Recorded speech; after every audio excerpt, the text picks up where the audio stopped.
Just setting boundaries is not enough to recover from codependency. In fact, if you set boundaries before you do this one step, you might be doing it in vain. You might be wasting your time.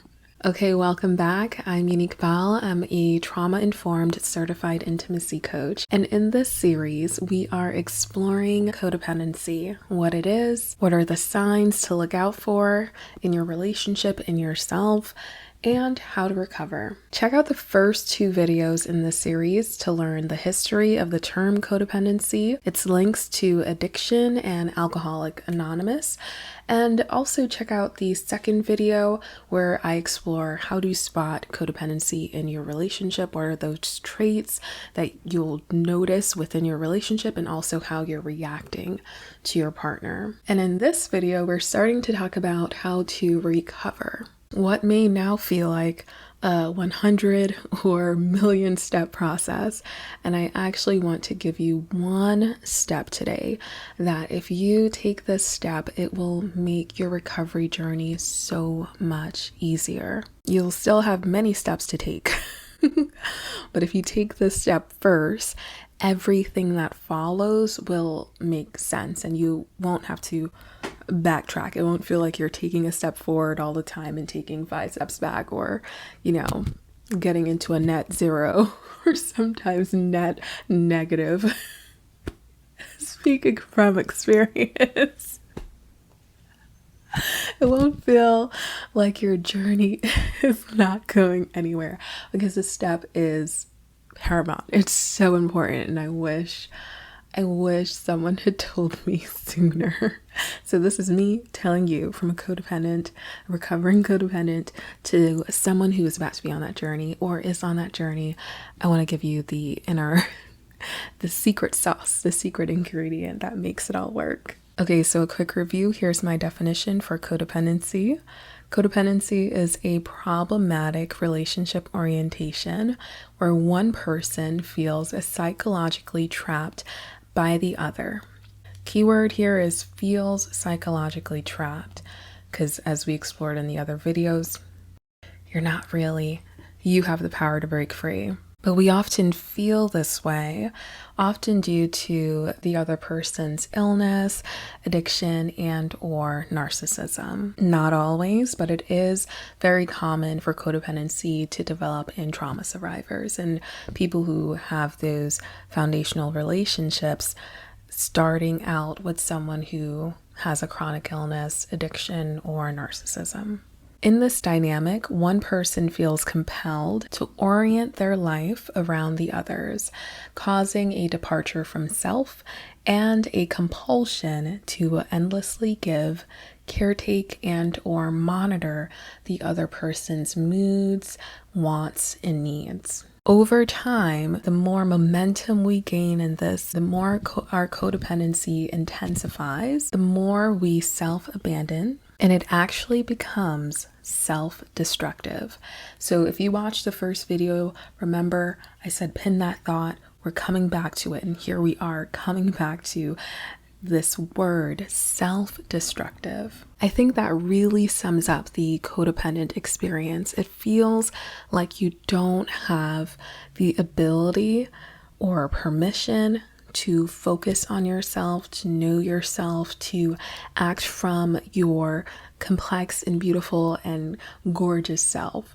You have to be completely other focused. It's the core characteristic, right, of codependency. And so when we're talking about recovery, it's often advised that codependents need to rebuild that sense of self. Because you've been so detached from your own inner world, your own feelings, your wants, your desires, your emotions, then it makes sense that the first step should be reconnect with yourself, reconnect with your desires, figure out who you are, what it is that you want outside of this relationship or, other people. What is it that you really want? But I find that this tends to create a new story that we can actually use to keep ourselves stuck, secretly stuck And it's the story that we are confused about what we want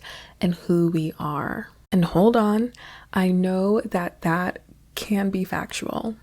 Your separation from your own feelings and who you really are and what you think outside of other people for sure can mean that you don't know who you are. You don't know what you really want.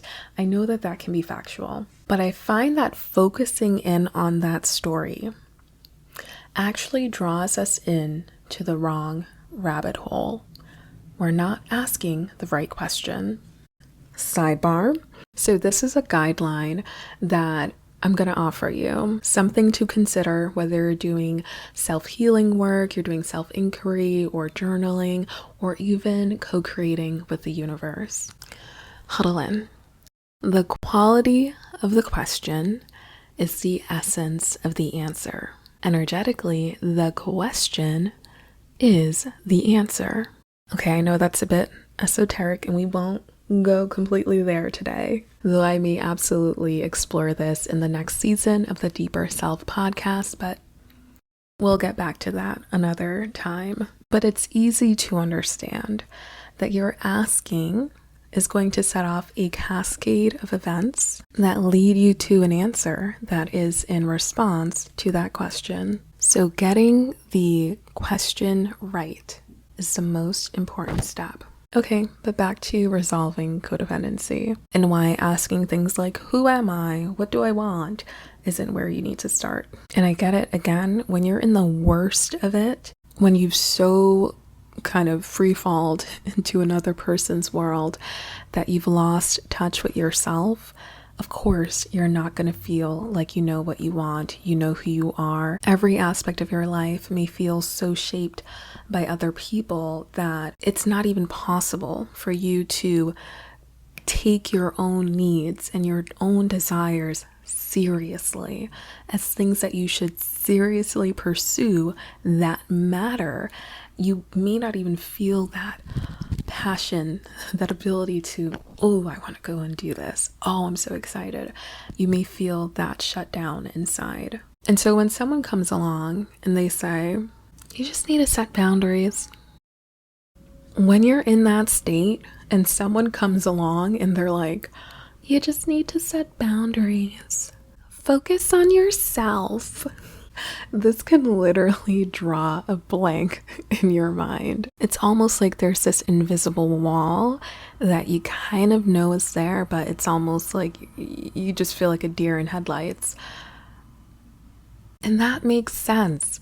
Codependency is a trauma response. And so this can create a real conundrum. Let's look at an example. You can say, okay, I'm going to start setting boundaries. I'm going to do this boundary thing. I can do this. And I'm going to start with my kids. You know what? On the weekends, I don't need to be waking up early to make them breakfast. They're old enough now to take care of that. And so you say, my darling children, this is how it's going to be from now on. And so you enforce that boundary and they listen. And now you got some extra time in the mornings on the weekends. But then you notice you still find yourself fidgety. You're itching to be productive. And so you say, okay, I'm just going to go out there and I'm going to see maybe there's something else to do. And you then decide I'm going to start harping. Well, maybe you don't decide. It just comes out of you. I'm going to start harping on the laundry. Hey, everybody, pick up this laundry. Why isn't the laundry this, right? Or you find yourself hovering, asking questions. Did you guys really feed yourselves properly? Oh, there's still some stuff left in the bowl. Eat up. Don't waste food. And then you start wondering, is making breakfast for my kids really so bad? Really? You know, I'm never going to get this time with them again, so I should really take advantage of this quality time. They're never going to be this age again. What am I doing? I'm gonna do it. You find that maybe it's not so bad making breakfast on the weekends for my kids. I'm never going to get this time with them back. I should do it. And you start reasoning with yourself to go and do it. And then you're back. You're back in the habit of taking care of their needs. And then you start making breakfast in the mornings for your kids again on the weekends, even though they're perfectly able and capable of doing it for themselves. The codependency is still active in your system. You've started the initial steps. You recognize, I'm worn out. I need some extra time to decompress. And you know what? Weekend mornings can be that for me. I can get some extra rest or do something for myself in that time. But unfortunately, codependency still has its hooks in you, and you don't realize it because in your mind, you have set the boundary. So you've done the thing. Nobody can tell you don't know how to set a boundary. And B, reminding everyone about the laundry or rationalizing your way back into making breakfast feels like your choice. And this is the trickiest part about codependency. It's so ingrained that it will feel like it's your choice. And oftentimes we defend it with empathy, compassion. We use those as reasons to go through the cycle of following the compulsion. And so it's very easy to feel like, yeah, this is my choice. But it isn't really. What actually drove you is that discomfort when you actually were taking the time for yourself. You couldn't stand that feeling, so you went and filled the time with something else that did not involve your own needs. When codependency is still active in your system, you can't actually reclaim your own time and energy. You'll still feel compelled to give it away. Let's say you became codependent because you grew up in a toxic family, maybe a family with narcissism or addiction. And so you finally move away. Maybe you cut ties, maybe you even go no contact. But then you still find yourself, even when you're all alone, you still find yourself ruminating and replaying those old conversations, replaying those altercations, and hearing their cruel admonishments of you repeated in your head. Technically, you're free, but every time you move to do something with that freedom, to do what you love, to pursue a dream, to take a risk, to be yourself, express yourself, you hear those voices, you hear that cruelty, you're reminded of that feeling. And so you make yourself small, you shrink away, you step away, and you don't go forward. If you were a balloon, it's almost like there was this set height that you get maybe just before you break through, maybe just before you really pick up momentum on something. And as soon as you reach that place, you pop the balloon. The memory of what was said pops your balloon and you fall back down to the ground. In this way, they're still keeping you in check even when they're not around. And so in these scenarios, you can see how even though you know what you should be doing, you should be focusing on yourself or setting boundaries, it can feel like you're netting a zero or even you're in the negatives when it comes to your codependency recovery. Even though you are technically taking steps, you're doing the work. And so I like to think of codependency almost as if it's a spider. And it's I don't know why I did this for spider.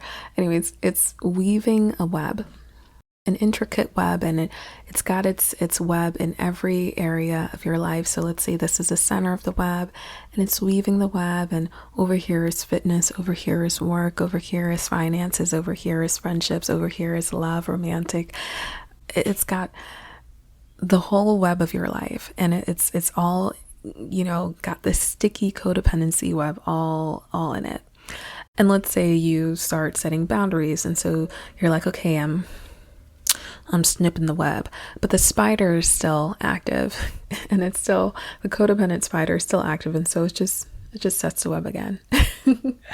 And so we have to tackle the the web maker, the spider. We have to actually address what's creating the webs. And this is not to knock this step, because this point in your journey where you're aware that you're codependent, you're aware that it's affecting your relationships, how you show up, you have the awareness. It's an important step. It means that you're on the journey to recovery. You're aware of the problem and you're setting up guardrails and safety nets, but the issue is you're still indulging in the behavior. And this is why codependency can feel like an addiction. It can feel very hard to break free from that compulsion, that need to escape the discomfort by consuming yourself and what other people are doing. And so if you're like that plane that I mentioned in the first video, you're still in the clouds. You're still, maybe, you can see the lighter clouds. It's not so heavy. Maybe you're at the top. You're just about to pierce through, but you're still gliding at the top, right? You know that there is more to life than the clouds, but you're just not there yet. But yeah, this is an important step, but I don't want you to stay in this step for years and years and years and years. I want you to get to the next stage, because this step, it can fool you. It will pull the wool over your eyes. You will be able to say, oh yeah, I'm not as codependent as I was before. But the reality is you're just not as obviously codependent as you were before. You're like sneakily codependent or cheekily codependent. It's kind of cute. It's kind of cute in its own way. A little. But you can definitely tell that it's problematic in the outcomes. So going back to those examples, your kids may very well abide by your boundaries, but when you're not looking, they roll their eyes or they laugh to each other because they know you're still gonna come out and make their breakfast. Maybe you just do it at a later time now. They may even tolerate you nagging them to pick up their laundry, but they know if they wait long enough, you'll come out and clean it up. In your toxic family, they may be salty that you moved away and you don't call anymore, but they know their words still haunt you. And every time you try to move forward or do something new, you think of them. If I'm touching on your pain points, you should feel anger building up right now. And yes, that is a good thing. And if I wasn't fast enough, you might have actually already started to feel that reflex kick in that said, don't feel angry, or they're just trying their best, or I'm gonna be it's okay. You may have immediately felt that reflex. If I didn't catch it, if I didn't say it soon enough, you might have already felt the reflex to suppress. But just stay with me. See if you can keep that reflex at bay for just a moment and let yourself feel that that anger, that frustration, that, oh, this is unfair. Just for a moment, maybe just a little bit. Okay, we're on the right track. Stay with me. Scooch on in, closer, closer. Okay, I'm gonna hold your hand as I say this. That anger is telling you that your boundary has been violated. Not by them, by you. You're still letting codependency pull your strings. Inside of you, there is a deeply fearful self, and she is terrified of being herself. Somewhere along life's journey, you received the message you picked up from your environment, from your relationships, that the brilliant you, that bright, shining light that you are, that deserves the world. Somewhere along the way, you picked up that it's not safe to embody that essence that is you. Almost like if you could see baby you, somewhere along the way, you realized she is precious and she is not safe with others. And so to protect her, you erased her. Your relationship isn't erasing you. You're erasing you. And this is why codependency isn't really about other people. It's not really about what they're doing, as awful as what they're doing may be. It's about what you are doing to you. If earlier you felt how quickly that reflex to push down on your anger and suppress it and not feel it, if you felt how quickly it came up, or maybe you immediately went into the story of, oh, they're not so bad, or I need to have compassion, or doesn't even matter if I get angry, nothing's gonna change. That is the intensely narrow window of time that we're working with when we're trying to shift this habit and resist this impulse, the codependent impulse to take care of other people's feelings, see what they're doing, obsess about what needs to be done in their lives. The time is so narrow, maybe microseconds sometimes, less than a second. It is a scarily tight window. And so there is no wonder why just setting boundaries or just focus on yourself, trying to address the surface level, behaviors and reactions, trying to address that without getting to the core of that wound itself, it's impossible. It is impossible. Just boundary setting will only get you so far because the impulse is so ingrained. How quickly it kicks in. I mean, even how it quickly transforms and shape shifts to make it feel like it's something you're choosing. It's my idea.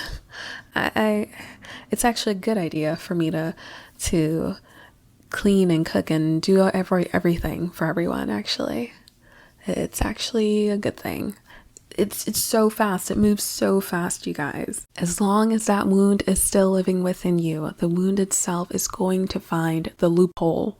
It's going to find a way to trick your brain and work around your own boundaries so that you can fulfill the codependent compulsion, the codependent impulse. And so right here, right now, let's start asking a better question. A better question than, who am I? What do I really want? What boundaries do I need to start setting? Rather than focusing on your codependent reactions, your lack of boundaries, your self-abandonment, the suppression or repression of your emotions, focus on that part of you that wants to disappear. You can even close your eyes right now if you have the space and you're not driving or doing anything that you need your eyes for. If you can go ahead and close your eyes right now and turn that lens inwards. Can you feel that part of you that wants you to disappear? That feels she needs to hide? That doesn't want to be seen? Maybe even in the act of looking inwards, can feel a part of you recoil and scurry away into a dark corner. Whenever you can make contact with her, here's a question to ask her. What are you really hungry for? What are you hungry for? What are you trying to get from these people around you through your service and sacrifice? Personally, I've realized for myself that one of the dominant things I was reaching for, and I sense this truly started from infancy, but one of the dominant things I was personally reaching for was nurturing. Having a safe place I know I can always come back to as I venture out into the big, bold world, a place that felt warm, that welcomed me and cared for me. Once I identified that, then I could turn to my deeper self and receive that nurturing. For you, it might not be nurturing. Maybe it's a different word. The word that resonates for you, for what this part of you is hungry for. Maybe it's a word that's maybe not even in your language, in your known spoken language right now. Maybe it's a feeling and you just know it when you feel it. Maybe it's a feeling that you'll have to give a word for yourself. The specifics of what this part of you is reaching for is going to be unique to you. Maybe right now it's love. I know for me personally, initially, I thought that was what it was. I just want love. But then I poured so much love into myself. I spent years pouring love into myself, and I still felt that part of me still reaching. And so I knew for me personally, it went deeper than that. In my work with clients, I help you identify what that is for you. And we also collaborate with what I call the deeper self. This is a spiritual self. It's your eternal self, the spacious inner beingness that is alive within us all. We co-create with your deeper self to bring forward that healing, bring forward that nurturing, bring forward that love. Because here's the magical thing and why getting a quality question is so important. Whatever you request from your deeper self, it readily offers up. It's one of the most powerful healing tools I've ever encountered or worked with, and it is at the core of my coaching methodology. If this approach speaks to you, if there's something in this little journey we went on in this video that lit a light bulb for you, and you're like, I finally get it now. I see how I'm still sneakily codependent and I'm still caving. Even though I say I'm setting boundaries, I just can't get myself to stop. I don't know what to do. That discomfort, I don't know what to do about it. I can't not take care of everyone else. I just can't stop. I can't stop. I hope that you're starting to see the light. If you'd like to work with me, I offer intimacy coaching and also deeper self coaching. So the intimacy coaching track is for those who want to specifically focus on healing around relationships. This is also great for those who are having difficulties in intimacy, whether you're noticing that you freeze up or you don't have a high pleasure sensitivity or you feel shut down. That track is for you. You can learn more at uniquebelle.com/coaching. But for those who maybe don't want to work with pleasure or intimacy or relationships and just want to focus on the self-healing portion and getting to know the deeper self, then I offer deeper self-coaching. It's all connected and you'll get a little bit of both in either track, but it just lets me know what our goals are. If you'd like to sign up, go ahead and register at uniquebelle.com/coaching. And if you can't afford private coaching at the moment, I've popped a link into the description below with some journal questions to help you on your recovery journey. Because without taking this first step of connecting to the wounded self that feels the compulsion to caretake because actually it wants to hide and protect itself, without connecting to that part of you, going through the motions of setting boundaries or trying to focus more on yourself and take care of yourself, you're still going to be prohibited by that part of you that's not going to let you go too far,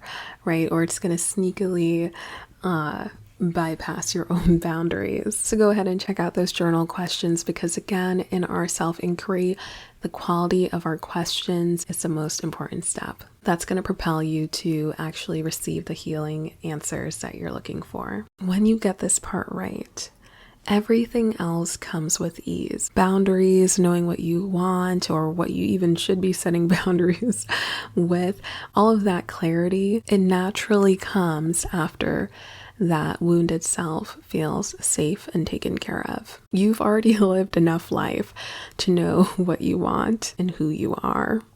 I know codependency right now is making you second guess yourself, but it doesn't mean that that information hasn't been logging into your brain and your psyche for all these years of life, right? You've been out in the world, you know you don't like that and you like this, but codependency fogs up that knowing so that you feel like, I don't know what I want, but as soon as the fog lifts, all of that comes back to you naturally. You do know who you are. There is a core essence within you that can never be diminished, even if it feels like it is right now.